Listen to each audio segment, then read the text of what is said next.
At beforehand, like given the uh, pre-scheduled time of the live chat or the live stream, let you guys start chatting previous.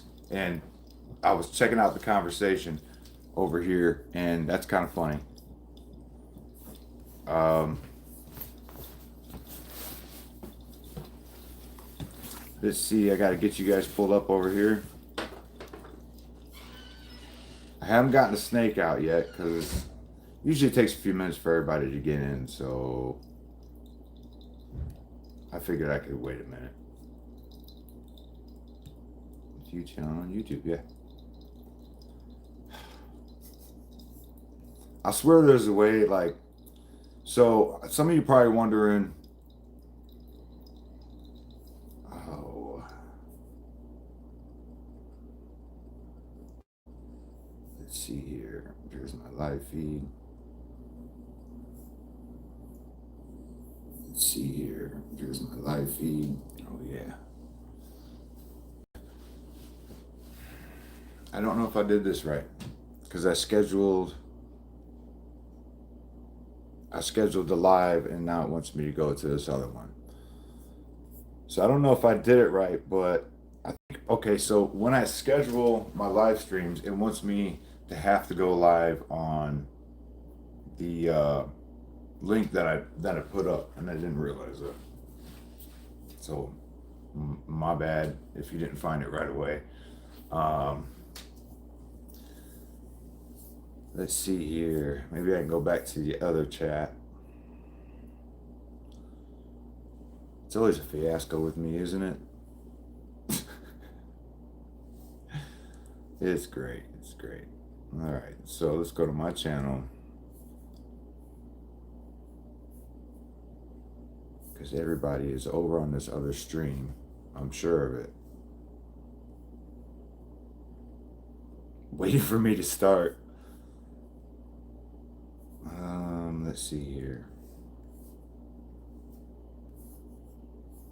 Maybe I just go live on both. Maybe I can.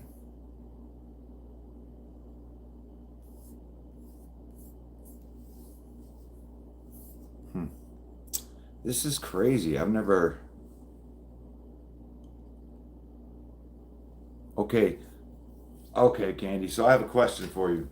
So, did you get to this live stream from the link that was on the channel? Because I'm a little confused as to. I mean, I see your chat where you and Sonya are kind of going back and forth about not being warning people and not getting the message that I was going to be 15 minutes early today. So, I don't know. This is weird. Cause like it won't let me go live through that link even on my laptop. It won't let me go live through that link. So trying to figure out how to get there.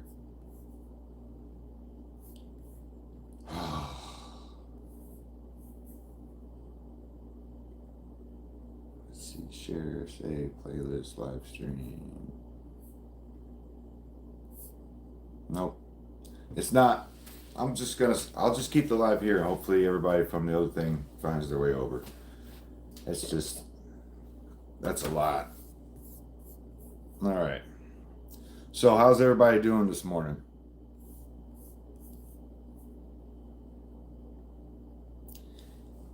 Mark Bruin, hey, good morning. Happy to see you here. I added a little confusion this morning because I did, and I don't know why. So I tried to set up. So what I tried to do was schedule the live stream, and then post it on the page and kind of make a link so everybody could make it to the live stream. And that backfired on me because I usually film from my phone when I'm doing my live streams, and it wants me. So the only way I can do that is to actually go to the link that I posted previously is to stream through my laptop. And let's be real, I mean it's a MacBook, but the camera and the microphone sucks. So I haven't got any snakes out this morning just yet because usually takes a few minutes for everybody to get in. and I'm still making my coffee. I got this little pour over here. Let me see. As usual, I have my snake cup ready to go. Um, I made this cinnamon roll coffee this morning, and I'm not too sure. Flavored coffees usually aren't my thing. I like, medium roast, regular bean, that or, the white chocolate mocha from Starbucks, the handcrafted drinks. So I'm not a big fan of flavored coffees, but I'm gonna try it because it's coffee with snakes, and why not?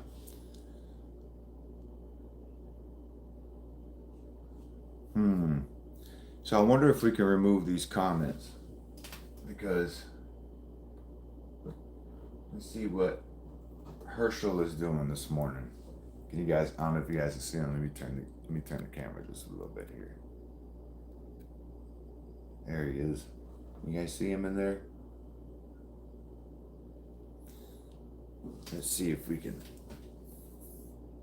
block this guy.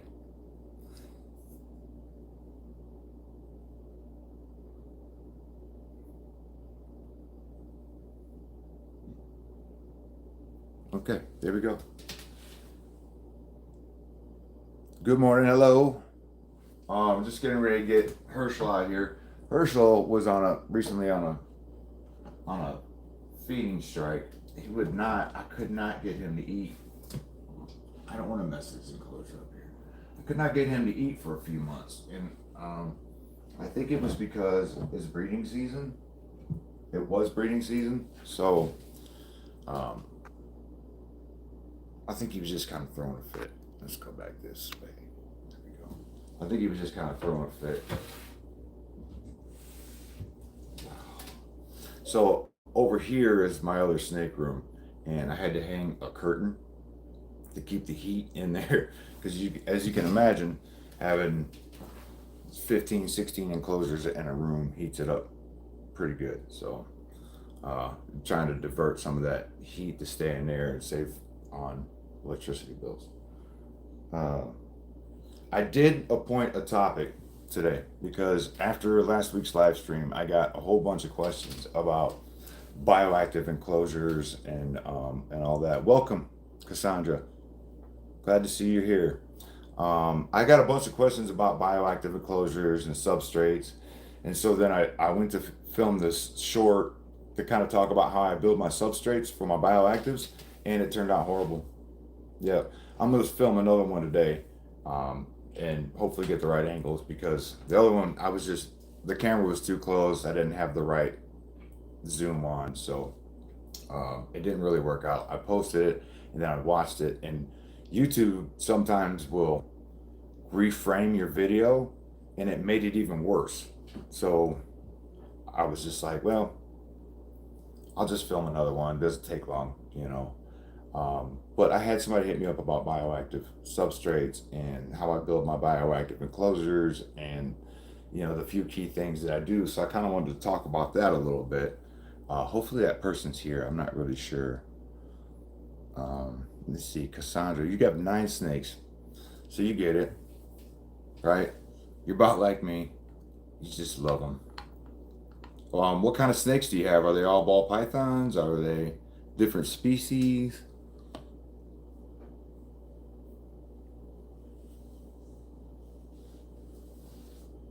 This is for you guys just joining here. This is Herschel. Come here, Hersh. He's been on a feeding strike for about 6 months. Are you coming up? There you are. Say hi, Hersh.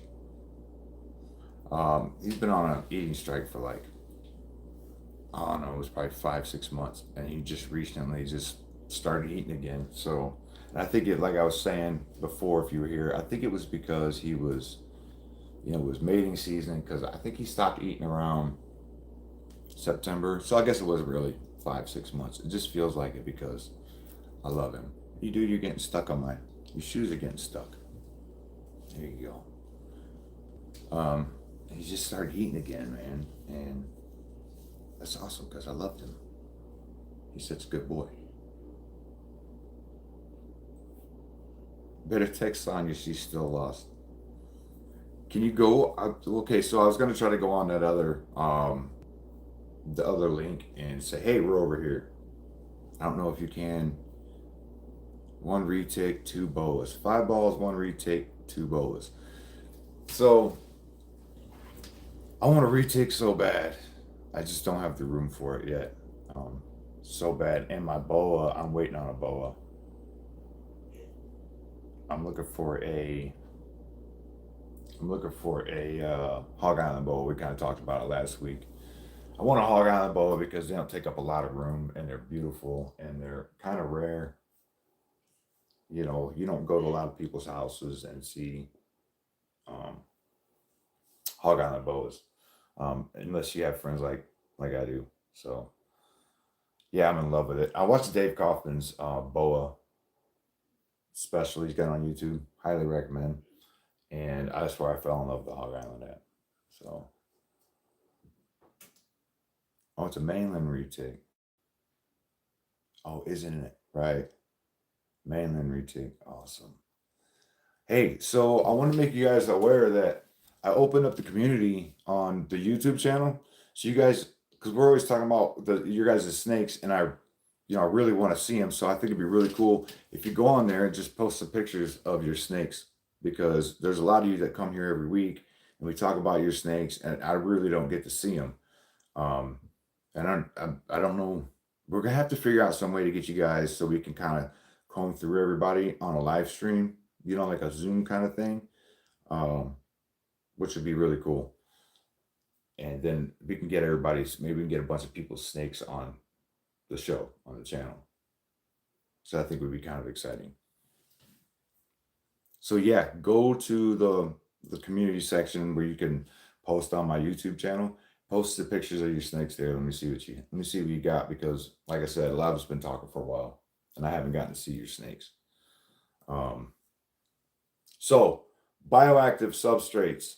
Um, there's a lot of different ways to build your bioactive substrate, right? Some people, the cheapest way is to go buy some topsoil, bake it, get your leaf litter. You need to get topsoil, leaf litter, um, mulch, organic material that you can mix in that substrate.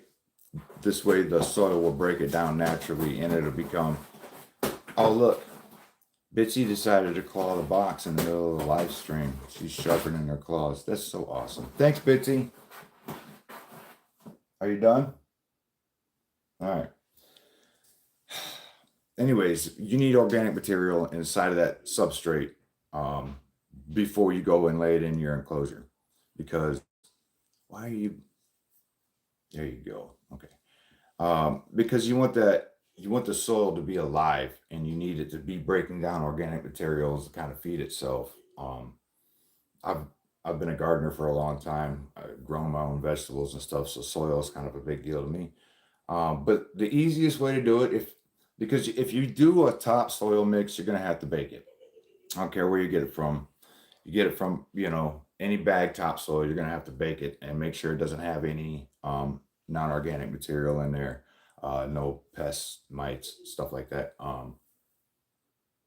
You're right there.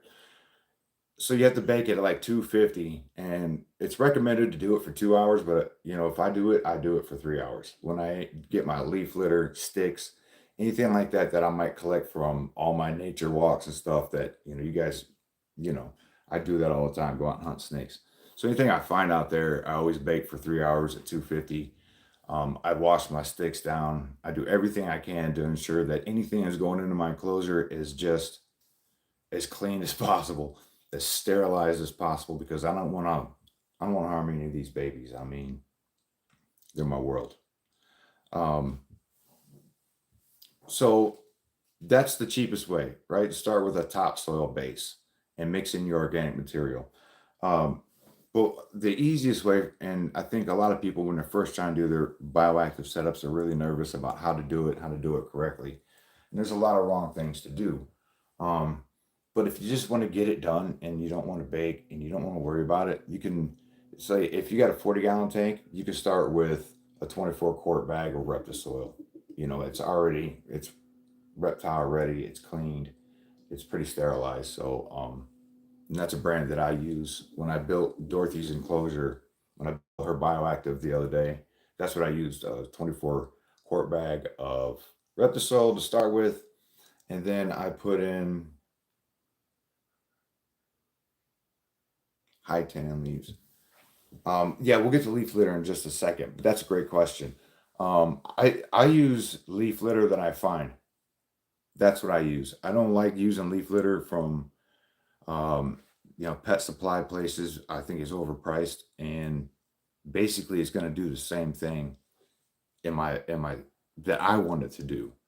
The snake doesn't care what kind of leaf you have in there. It doesn't. It's not judging you because, hey, oh wait, that's not from Africa. It doesn't care. What the leaf litter to me is for is one, to create a carpet for your snake so it's not sitting in the dirt of the substrate per se. Two, it gives it organic material to break down over time. That way it's feeding your soil. So for me, if I were you, I would go out and get some leaves off the ground. Rinse them, let them dry, bake them at 250 for 3 hours, and I actually mix a quite a bit of leaf litter into my soil as I'm mixing because, oops, like I said, I want to have that organic base because bioactive to me needs to be as organic as possible. So so in the mix, let's start with a Reptisoil base, right? So you have your Reptisoil, get your leaf litter, get it cooked, or buy it from a store if you'd like to, and then get take at least half of that and mix it into your soil. You're going to plan to mix some of that leaf litter into your soil. And then the other things I add are like moisture holders, like sphagnum moss, cypress mulch. Cypress mulch is double purpose because cypress mulch will keep the soil broke up and aerated. Well, actually, triple purpose. It'll break down in the soil and it holds moisture too. So these are good things to hold moisture in your enclosure to keep your humidity up without having a soaking wet substrate or constantly spraying your enclosure all the time, which I highly recommend against. I never spray my enclosures. I don't have misters. I water my plants. That's about it. I do add water to my clay ball um, underneath. So you have your bioactive substrate, right? And I'll usually mix that in a separate pan. I have I have storage.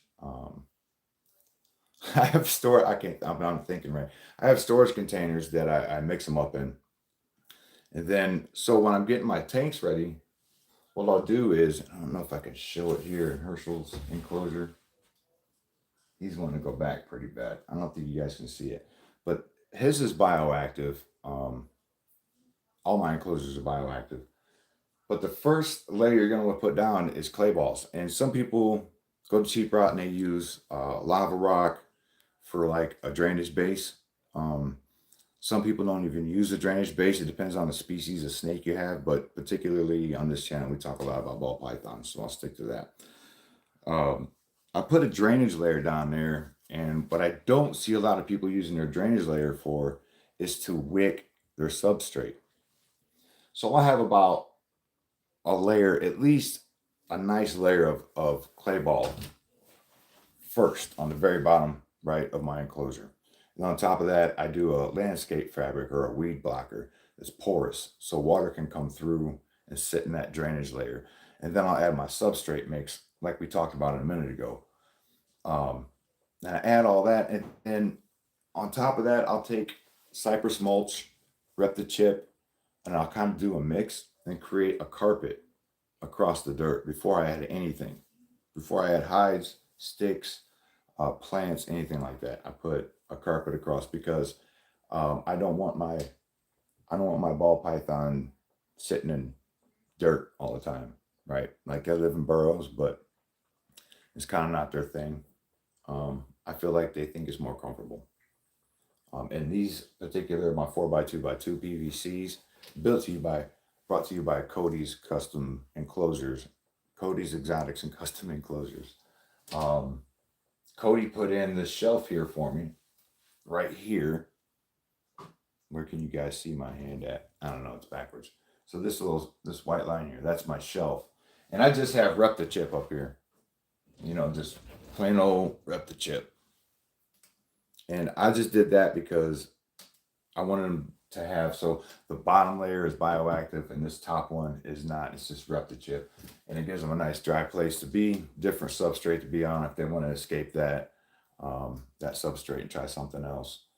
And they seem to enjoy it. So, anyways, so then I add my substrate after I lay that landscape fabric, and then I start placing things in there, like the hides, the logs, the sticks, the debris. I'll put my leaf litter in, and then I'll add my isopods and my springtails. Now, I had a question last week. What do isopods and springtails do? Why are they essential in a bioactive enclosure? Well, for the same reason, I think putting organic material in your substrate to begin with is important. Springtails, well, let's start with the isopods. The isopods are your roly-polies, whatever you want to call them. What they do is they'll go in and it's your cleanup crew. Your isopods at the first stage, they'll eat the feces, some of the feces of the snake, some of the shed. They'll feed on organic material in there and help break that down into your soil. And then the springtails will eat the feces of the isopods, and the springtails will take care of your molds. Any kind of molds that might be growing in your tank, harmful or not, the springtails usually take care of those. And then their feces actually goes back into the soil and helps feed your plants. So it's a whole cycle. And that's why isopods and springtails are important in your bioactive enclosures, because you need to keep this cycle moving. We have to remember that environments are living, right? So we need to keep the environment alive. And one of the things I think people don't think about is as your organic material breaks down, and this happens with gardens and stuff, if you're familiar with farming or anything like that. If you're familiar with anything like that, then you know that over time your soil breaks down, the organic material breaks down, and you'll actually watch your soil levels drop in your enclosure. And that's about once a year you need to go through. Um, yeah, we do need to talk about having a moderator. Sorry, I'll come back to the comments in a minute and I'll answer your questions. I just kind of want to explain some of the thoughts that I have about bioactive enclosures. Um, anyways, the material will break down and you'll watch your dirt level drop. So about once a year, I will, refresh that. I don't take out the old unless it looks like it needs to be, but I keep a pretty good eye on my I keep a pretty good eye on my snakes. I'm really,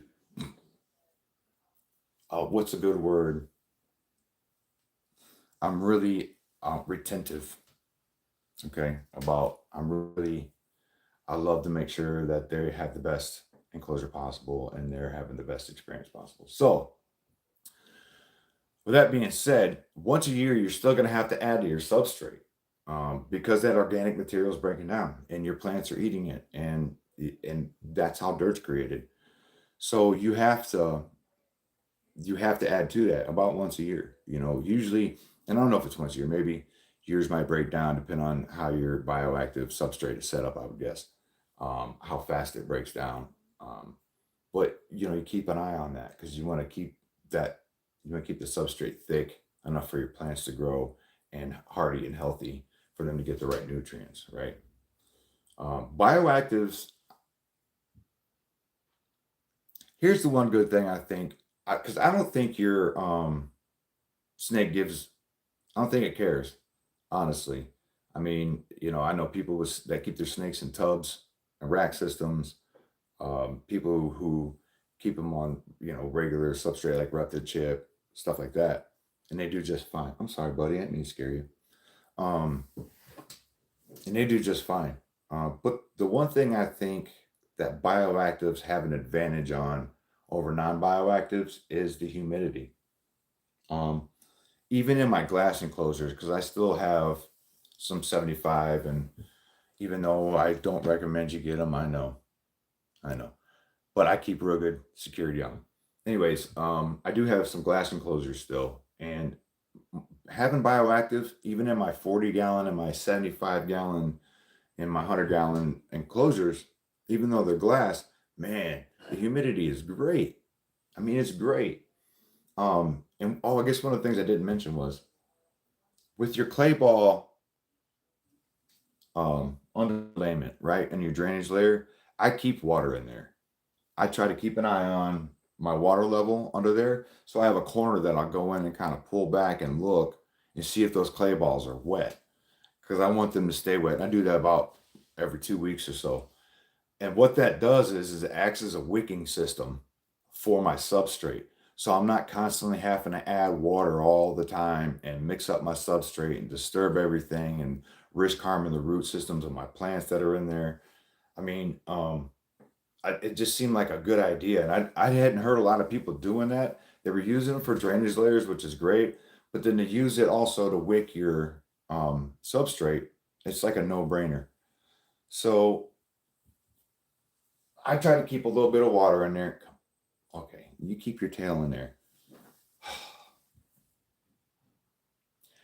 So I try to keep a little water in there so it adds to the humidity levels in my bioactive enclosures, and it's worked out great for me because I see people always having. Now, just having bioactive isn't gonna solve your humidity problem. Don't count on that. You still have to work at it. You have to make sure, like, just follow the steps I said in this live so far. I'm gonna do a whole episode on bioactives, and I've got some video and some pictures and stuff that I'm gonna add to it so you guys can kind of see the process. Like I said, just got done building her bioactive, so uh, Dorothy's bioactive, and she did great. She did really good, and she loves her bioactive. As soon as I put her in there, she immediately started cruising around. I'm going to add some plants today, so that'll give her something new to look at and to explore and to figure out if it's safe. Enrichment. The way I even build my enclosures, I do it. I think about my snake. Like, how many times can I engage my snake's neurological system, right? To go, wait a minute, what is going on? Um, so when I built my bioactives, like I said, I put the I put the hides and everything in there, and I put a couple of sticks, but I don't put everything in right away. I let her, like I did with Dorothy, I let her go in and explore and tongue flick everything and kind of crawl on everything and make sure she was safe, which I think is important. And then as the day went on, and I found that she had went back to her hide, I took and added some more debris and some more sticks. And so then she comes back out again and there's even more stuff for her to check out. And she's it's changing and it just stops them and makes them uh how can I explain that? It gets these certain neurological pathways fired up where now they're not just thinking about eating and surviving and everything wanting to kill them. You're creating new neurological pathways that they're coming across different situations and they're thinking, oh, wait a minute, I'm safe. Maybe everything's not out to kill me. Maybe I can go explore. Maybe it's all right to be outside of my hive. Maybe the big monkey out there isn't going to kill me, you know? So I do things like that. And then I'll add plants and I do a plant or two at a time. And it's so funny to watch them come out and find that new plant. They just, and they'll stare and stare and stare. And then they climb all over it and try to kill it. Yeah, they're trying to figure out if it's alive, if it's going to hurt them, if they should eat it or kill it or strike it. It's really neat. Anyways, it's just part of owning snakes and being fascinated with them. Okay, let's go over to the comments. I'm sorry, I got lost in explaining bioactives. I'm really into that, and I really love doing it. And I highly recommend it for anybody who. The other thing about bioactives, and I always say is, wait a minute, okay, I'll get to the comments.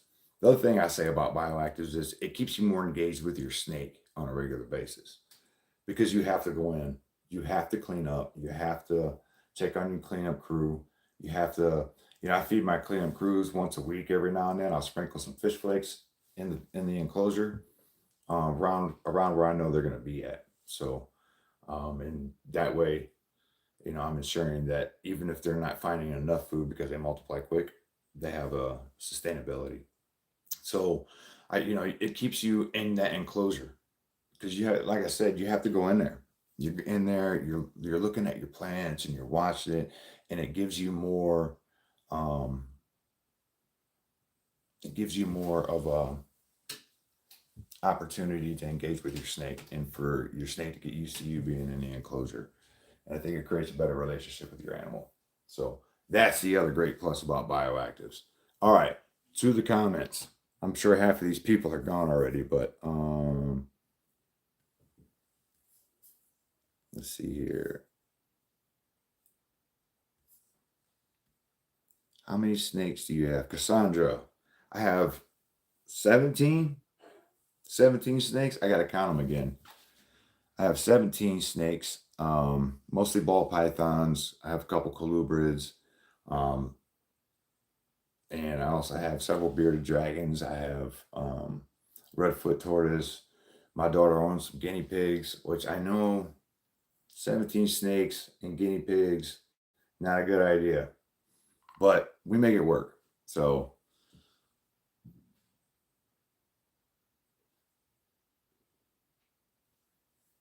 oh, maybe you were talking to Candy.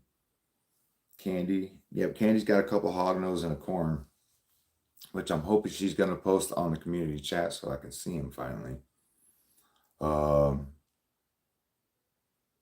okay, the leaves. I think we discussed leaves. Um, I'm not sure about high tannin leaves, and I'm just gonna be honest with you. And that's because I use leaves that I find in my yard. You know, like I said, you want to sterilize anything you go to get from outside. You want to wash and sterilize, and just be absolutely sure that what you're adding to your snake's enclosure is safe for your animal. You know, do everything you can. There's no such thing as extra unless you're adding chemicals to it. That's a little extra. So yeah, I'm just gonna be honest. I don't know about high tannin leaves. Let's see. Well, let's see. I hate snakes. Always have. This. Well, maybe it is the channel for you. Because you can learn really quick that snakes aren't often what they're made out to be. They're really gentle animals, and they're really lovely, and they're awesome to handle, and they're awesome to have a relationship with. Um, I mean, I just it's my zen, stuff like this. Having my snakes out, Mary Jane sits in my laps and just hangs out with me. Mojo watches TV with me. Like, I love my snakes. I do all kinds of stuff with them. So once you learn that about them, your whole aspect, your whole world can change. Your whole world can change. Here's your first question, Sam. How do I get back to that again? If you make an effort to learn about them and their benefit, okay. Thanks, Candy. You've been moderating. That's pretty awesome. That's pretty awesome. You've been moderating for me while I've been over here blabbering about bioactive enclosures. All right, so let's go back. Let's go back down to the bottom here. It seems like you've got a lot of these questions answered for me. Thank you so very much. I really appreciate you. Yes, I need a moderator.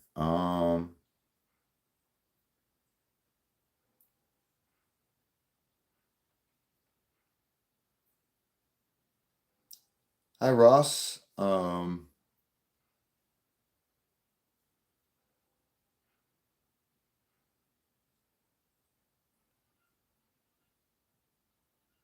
Yeah, sailfins. Yeah, they're really cool looking, man. If do you have one? If you have one, post it in our community chat so I can check out what you got.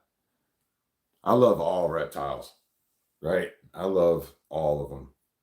I think they're a highly misunderstood classification of animal, and I would hold I would hold everything. If I thought I had a chance that I could pet, I mean, because I love animals in general. Just reptiles are my favorite. Snakes are my top tier, but reptiles, I think when you have a relationship with a reptile, it's something different, something completely different than what you're ever used to experiencing if you're like a dog and a cat person. And I'm a dog person, and I have my cat, but these guys, you have to work for their respect, and that is pretty awesome when you get it. So let's see. I see some comments about self and that they're not good pets. So what are you seeing that makes sailfins not good pets? Because I haven't necessarily heard that. Are they too aggressive? I don't have a lot of knowledge or information about sailfin. I just know what they look like. I know I've got a few friends that have some across the country, but yeah, I'm not really sure. I wonder what that is. I wonder what that's about. Let's figure out. Hey, I haven't even had a drink of coffee yet, guys. So, well, they do need a lot of room. Most people don't have, and they need a water feature on land. Oh, okay. Well, it's like on an anaconda.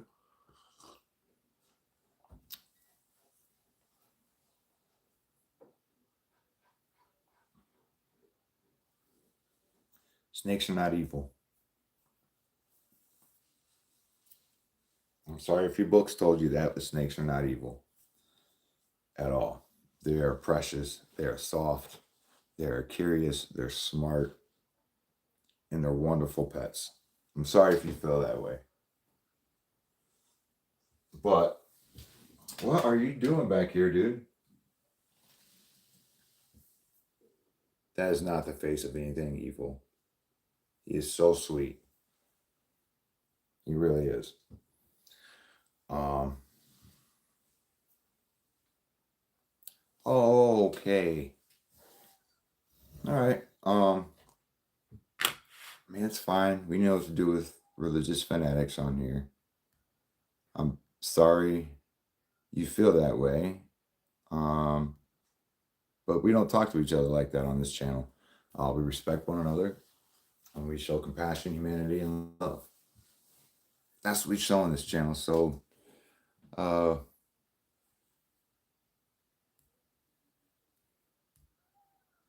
so goodbye. Let's see here. Okay. So we don't do that on this channel. And there's going to be people that do stuff like that. I mean, there's going to be people that do stuff like that, and that's fine. You know, it's the world we live in. But we can't let, a few bad comments or weird people who have nothing better to do come in and ruin our good time and ruin the community that we have. I mean, if we all did that, there just wouldn't be any sense of humanity left, man. You know, doesn't bother me. It's whatever. I love people, even when they act weird. Look at Herschel. He is such a good boy. So I'm hoping I can get this, at least the short up that I made about bioactive substrates, even though I pretty much said everything right here in the live, but I'm going to put a post up because, I don't normally, ooh, we got to stir that. That is harsh. Come here, buddy. You want to go back? Are you done? Let's put Herschel back. I don't want to stress him out too much. I'm going to stir my coffee and see who else wants to come out. Uh-oh, done something with your stick, buddy. And your hide. Come here. Here. You go back in there, and I'll fix your hide. Oh, buddy, don't do that. There you go. You go back in there.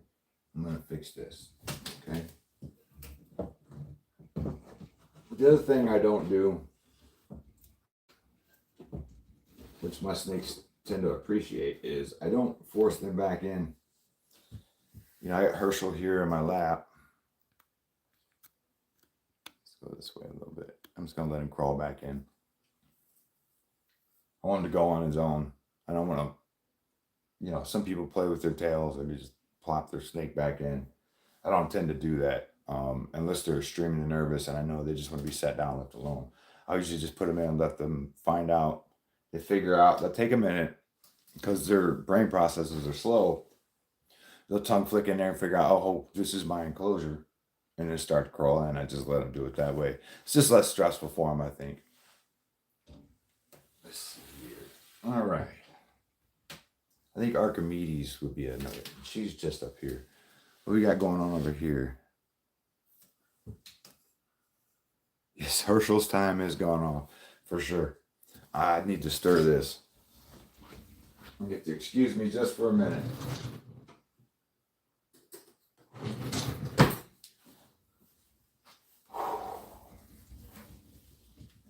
Yeah, so I'm drinking this. I think I've had it on the channel before. I'm drinking like this weird. Uh, it's like hazelnut and cinnamon, called Cinnamon Swirl. And I don't usually do flavored coffees, and I won't be drinking this one again either.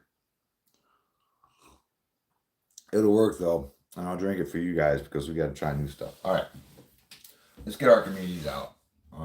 Hopefully she's awake because I've been making noise over here. Oh, hi, sweetie. Hi, sweetie. Yes, this is how I talk to my snakes, even off camera. Hi, baby. Baby. What are you doing?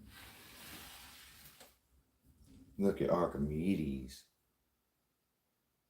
She is so beautiful. Oh, I just love her so much. I love you. All right.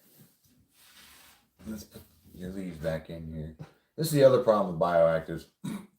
Is when your plants grow well, they get themselves closed in the door sometimes.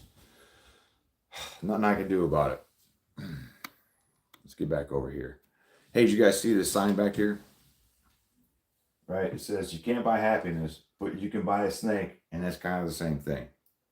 My sister got that for me for Christmas. She also got me this cool snake ball, crystal ball. It's got like a snake made out of bubbles in it. I have to show it to you guys on the next live stream. I meant to have it on the table today, but I forgot.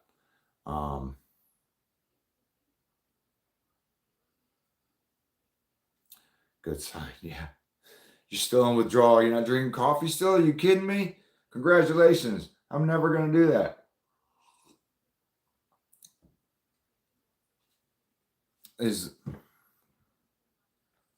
I get that song too. Lacey, when we were in Minnesota, is Lacey here?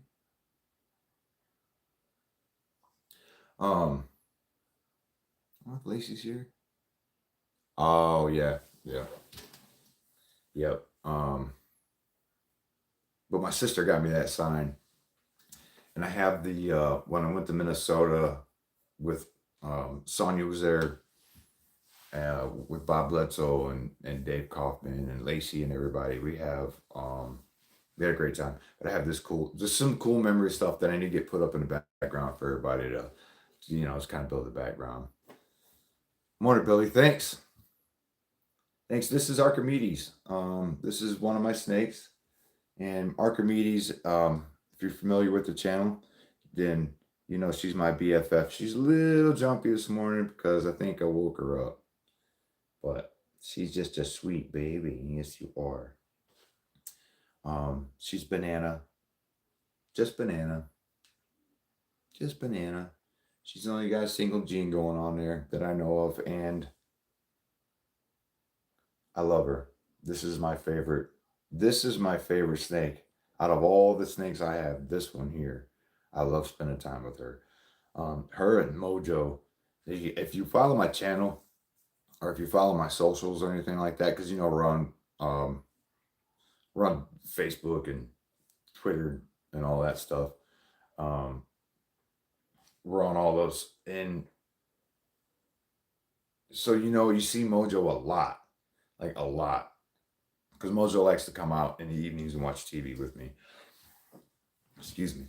He'll crawl out on my neck and just kind of perch and watch what's going on TV, and we watch Green Room Pythons and together, and documentaries, and I don't know. He's actually watching TV, but he really likes to hang out. So he's probably my second right now, my most socialized snake. And then Dorothy, of course. I mean, it's hard to rank my snakes because I work with all of them so much. I don't have a real explanation of why I love Archimedes so much. I just do. She's just, if I lost every snake I had, I would be devastated. but I would be absolutely crushed if something happened to her in particular.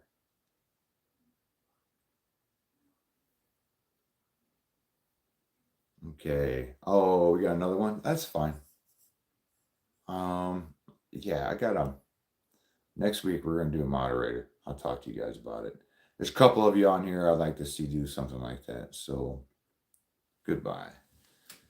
Like I said, we like to have good conversations on here with great people. And um it's the internet, guys. They're gonna show up. You know, I don't know.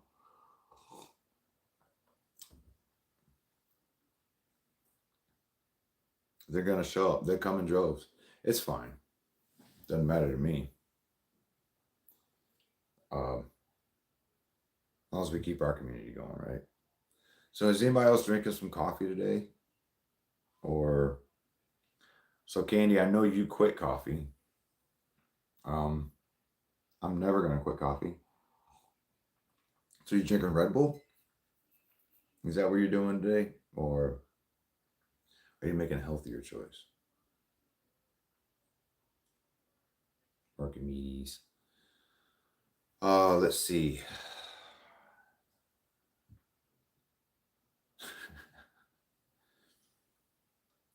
37.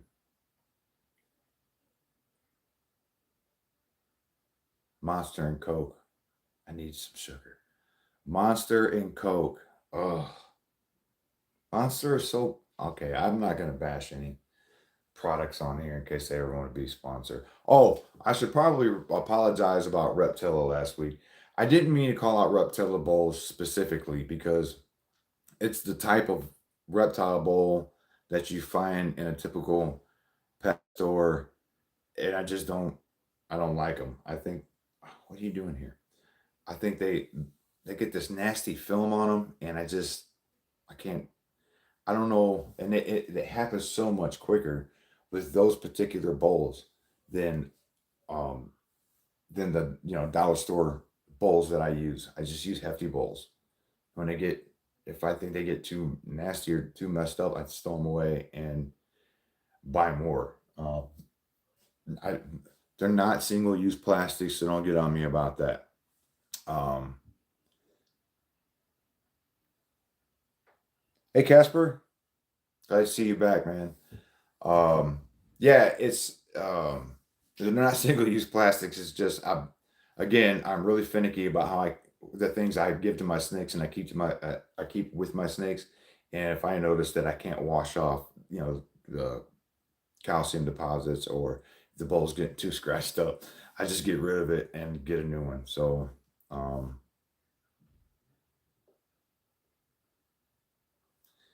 that build up in 10 seconds. Yeah, it's crazy how quickly the like pet specific bowls become nasty and unhealthy for your snake. Are you She's going on my shirt, I think. It's crazy because it's supposed to be for pets, and it's kind of I think it's crazy that they're not doing the best they can to put out better products. By they, I mean, the industry that creates these things, these pet care products. Like, just do better. These are animals. They don't have a choice. Humans at least have a choice for the most part. Animals, once you keep them and you have them, you know, it's like if you're married, you can always leave. But if you're a snake in somebody's house, you can't. You're stuck. I know it's kind of a bad comparison, but right? That's kind of what it is. I bought another one of the same brand and hated it. No idea why. Yeah, because I just don't like it. Like I said, I use. We talked about it last week, and I'm going to show you guys just in case there's somebody watching that wasn't here last week. And water that plant. I use these. That's it. Simple, easy to wash. If they need replaced, they're easily replaceable. It's like 10 of these for $3 or something. And I haven't added the plaster of Paris yet. I haven't done that, but I will. But yeah, I like these because the water stays fresher longer in them. Um, I don't use any reptile stuff like that. So We're getting down to the bottom of our hour here. Like my terracotta and other ceramics. Yeah, ceramics. Marcus and Sabrina over at the pet store, they use ceramic hides.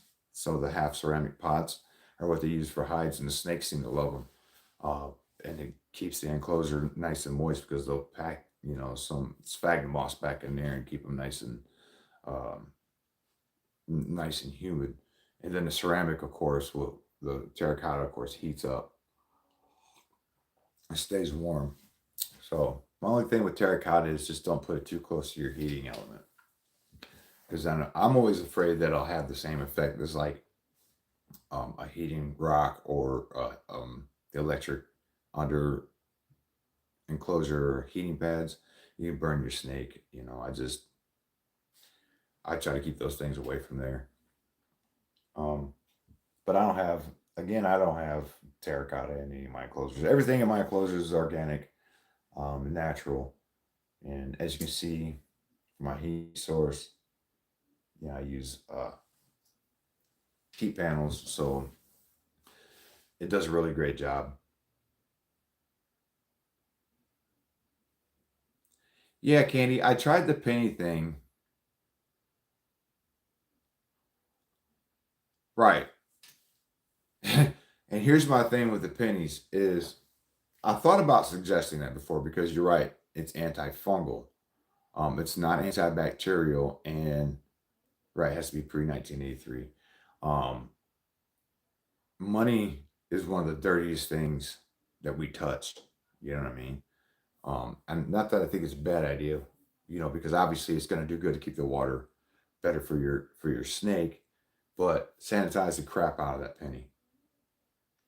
You know, just so anybody who tries that, sanitize the crap out of that penny because you don't know where it's been.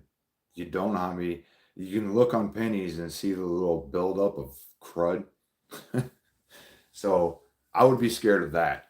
Um, Other than that, yeah, I hear pennies do a really good job of keeping. I've heard that trick before. I'm just apprehensive, um, and that would be a pretty cool trick. Again, for me, I'm gonna keep using those. If the industry comes out with something better, awesome. That's not too expensive. That's good for the average person to use. Um, then I'll try that. But for now, I feel like I have better control over what they're getting when I use these. So I heat the room pre 1983. I heat the room once they're clean. They're stay clean. Yep. Yeah, and I'm not advocating against the penny method or anything. I've just never really done it. I've heard of it, and it makes sense to me because of the copper in it. But for me, I'm just gonna keep using these. If that works for you, though, as long as you're keeping that penny clean, more power to you. That's the thing to do. Um, Boy, Archimedes is just hanging out back here. She's not trying to move or anything. She's so awesome. She's just the sweetest snake. She is the sweetest baby. I love her so much. And she's kind of curled around behind me. You see her? She knows who's got her now. A lot of times, and new snake owners especially don't understand the slow thinking process of a snake. So, like, your snake is going to be, if you go right in and grab it, pull it out, it's going to be jumpy. It's going to be a little tense, a little nervous. But um,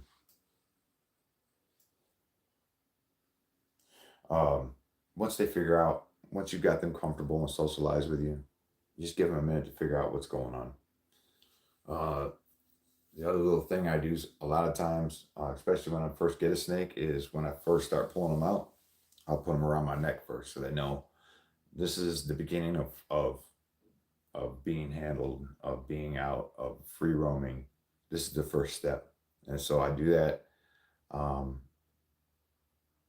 I do that so that way they have an idea of what's going on when I pull them out. They're not always surprised. Anyways, I'm rambling here a bit. I used to put pennies in my painting palettes. Yeah, that makes sense too.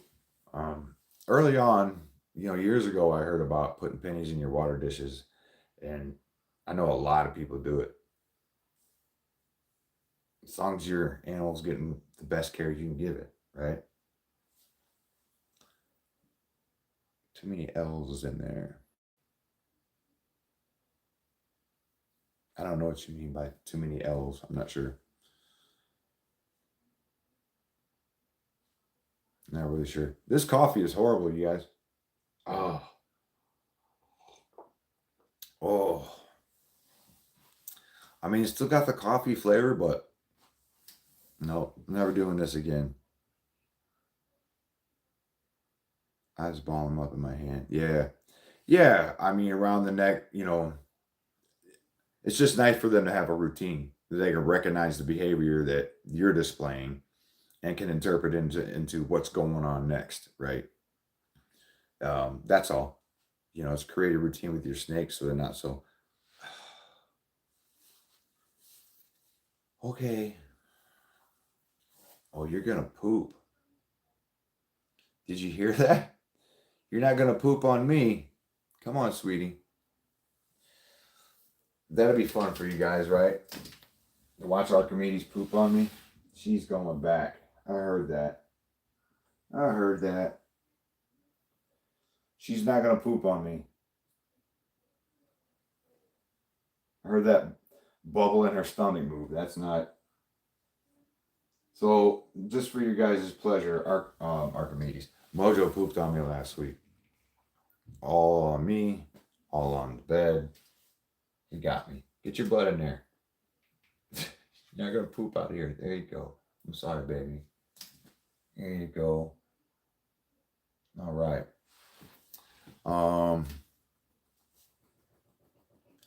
Hi, Leah. Leah Miller. Good morning. We're about to the end of our live stream. So I guess what I hadn't said this week is, if hit the like button. Let me do that thing. Smash the like button. Now hit the like button, subscribe, so you get notifications when we do our lives. I'm getting ready to do a bioactive episode. I got a bioactive substrate short. I'm getting ready to pull up onto YouTube. I'm gonna upload that probably later today, this evening at the latest, tomorrow morning. Our Patreon as well. I just put another video up on our Patreon. I got some up there for paid members. But there's also free stuff there. You don't have to join our Patreon or anything, but you can find us there. And welcome to all the new people that showed up this week, and liked the video and got some good information about bioactives.